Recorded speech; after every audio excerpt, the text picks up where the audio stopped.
ఇక డీటెయిల్ చూస్తే 2 రోజుల పర్యటన నిమిత్తం ప్రధాని నరేంద్ర మోదీ ఇజ్రాయెల్కు చేరుకున్నారు. బెన్ గురియన్ విమానాశ్రయంలో మోదీకి ఆ దేశ ప్రధాని బెంజమిన్ నెతన్యాహు స్వాగతం పలికారు. అనంతరం ఇరు దేశాలు గౌరవ వందనం స్వీకరించారు. ఇక ప్రధాని మోదీ ఇజ్రాయెల్లో పర్యటిస్తుండటం ఇది రెండోసారి. గతంలో 2017లో ఓసారి సందర్శించారు.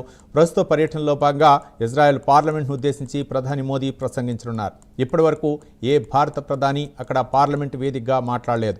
ఇరువురు ప్రధానులు గాజా పరిస్థితితో పాటు పశ్చిమాసియాకు సంబంధించిన పలు అంశాలపైన చర్చించనున్నారు. ప్రవాస భారతీయులతో మోదీ సంభాషించే అవకాశం ఉంది.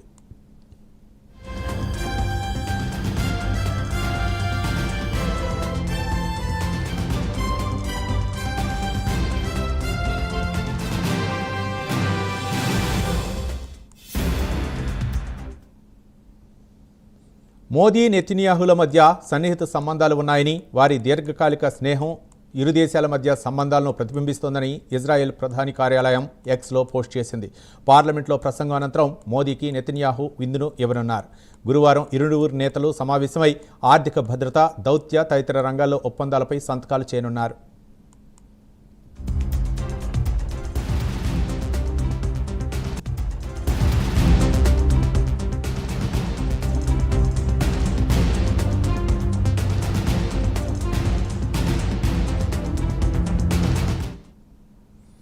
ఈ పర్యటనలో పలు కీలక ఒప్పందాలు కుదుర్చుకున్నట్లు తెలుస్తోంది. ప్రధానంగా రక్షణ రంగంలో పెద్ద ఎత్తున పెట్టుబడులు, టెక్నాలజీ సహకారం, ఆయుధాల కొనుగోలు వంటి ఒప్పందాలు చేసుకోనున్నారు. ఈ మేరకు ఇప్పటికే ఇజ్రాయెల్ ప్రభుత్వం పలు ప్రకటనలు చేసింది.